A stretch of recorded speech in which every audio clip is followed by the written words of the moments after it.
back to another week, another Xiao tutorial here at Wudao. This week we're going to be continuing the track we introduced last week, Wang Ning Mei, or Vein Longing in English. And this week we're going to continue that same thing, introducing a new section, one more intermediate technique that we can add some flavor and learn some notation. And we'll continue it in one more video where I think you'll be equipped with the whole tool set to play the whole track. So that'll be a nice change we'll learn a whole song as opposed to these parts by parts. But hopefully at this point, like we said, you're able to look up some music and you can play along to a full track if you can find the notation. Last week we introduced the double noting, the flare technique. This week we're going to be introducing and playing through another technique called the vibrato. Okay? So vibrato, you'll have this in all your different kinds of instruments. You'll have this in singing, you'll have it in string instruments, you'll have it in your woodwind instruments. The technique to do those is going to vary a little bit, of course, but depending on the instrument.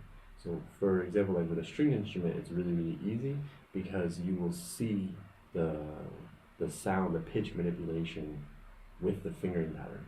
So if we have like a guitar or like the Guqin, or we have these different instruments, when we play and we hit our note that we're going to have our pitch, the vibrato is basically just going to that note and equally ascending and descending and having this pitch change, small variation, okay, to add like this sort of waving effect to the note. Something like singing or with the flute, for the Xiao for example, that's going to be achieved through breath control typically.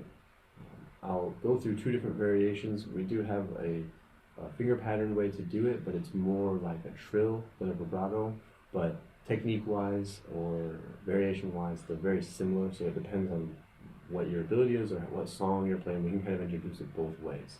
Okay, so for the classic way, the main way is going to be with breath control. And you're going to see in this song, that's going to be the way that you typically want to do it because it's going to fit the notation that's in place, okay? So what I mean by that is now if we look at the notes and we have our full tone throughout, when we get to those wavy notes, okay, the notation is a zigzag above the note. So in the first sentence, we see that re with the two with the zigzags above it. So that's going to be the note that you add the vibrato to.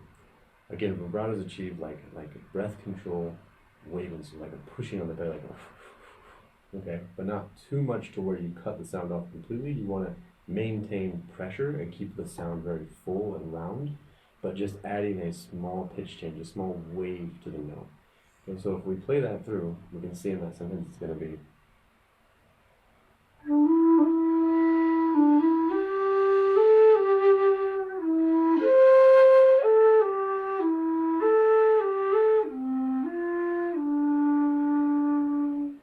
So you can hear that one note that kind of waves out and then another one coming up after it, so slowly.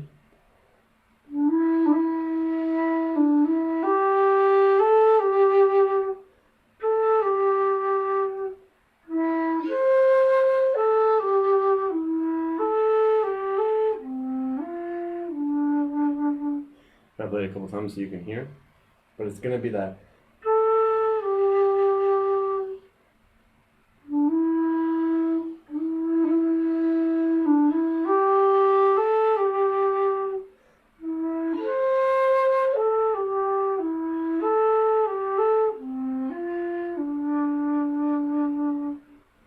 Okay, so vibrato is like vibrating on the tone, okay, keeping that note full and just slightly adjusting it. An easy variation to that, like I said, is going to be more like a trill and done with the finger pattern. With the finger pattern, it's just going to be a quick double flare.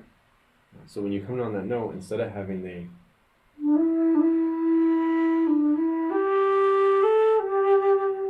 all with the breath, you're going to have.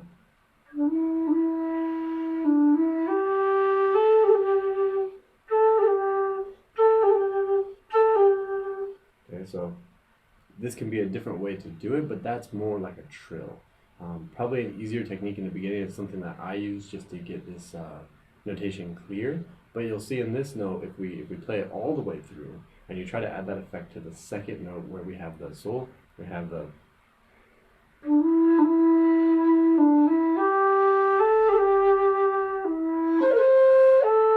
It doesn't quite fit because the notation is a little bit harder to reach from the shi to the sol and then flutter that note because it's all the notes pressed down. And the flare here is either with the pinky, which is typically not as quick, or it's with the index, which changes the pitch completely. With the vibrato, you want to stay close to the home pitch, the bass, and just slightly modulate that. So with a flare on the note itself, that's okay, and you might be able to do that with the pinky, but typically we're going to flare with the index on the sole, okay? And that's not going to have the same tone. So if you're doing something like that, you might have to move the vibrato to another note. So sometimes we make it on the re twice. So we have.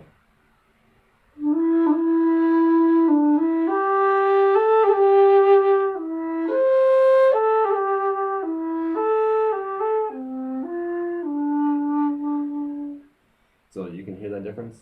It's actually moved two notes later and have the vibrato there. And that's a different way to play the song. So if you're trying to match the notation, then that's not correct. Okay. So vibrato, if it's notated like that, you want to stick to the breathing techniques. But if you're adding your own flair, I think that's another way to achieve a similar result, is having that finger notation.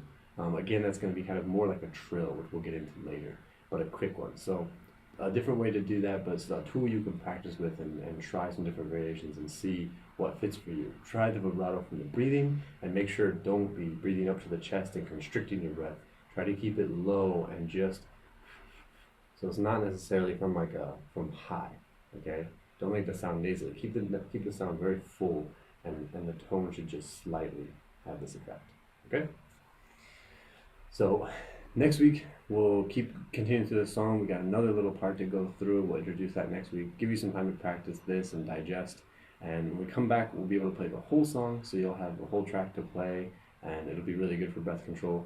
You'll notice this track is getting a little bit different as far as like your half notes and where you're leaving off and starting again. And that's going to be really good practice because it's not a regular whole tone beat to beat type song. It kind of leaves you in different places. So a really good practice for rhythm as well. So if you take away some of that extra notation, just practice the song with the pitch change, that's going to be a nice way to get used to these different rhythm changes as well. So a really great classical song to keep practicing. So keep going over it. I'll share some of the notation, and then next week we'll have the full notation to be able to play. Be sure to like, subscribe, click the notification bell to get any new videos that are coming out. Right now we're just going to keep them coming out every Monday, Tuesday, Monday music, Tuesday tutorials. So I hope you guys are enjoying and adding these tools to your arsenal. We'll be back next week and we'll finish off this track. Okay? Keep practicing.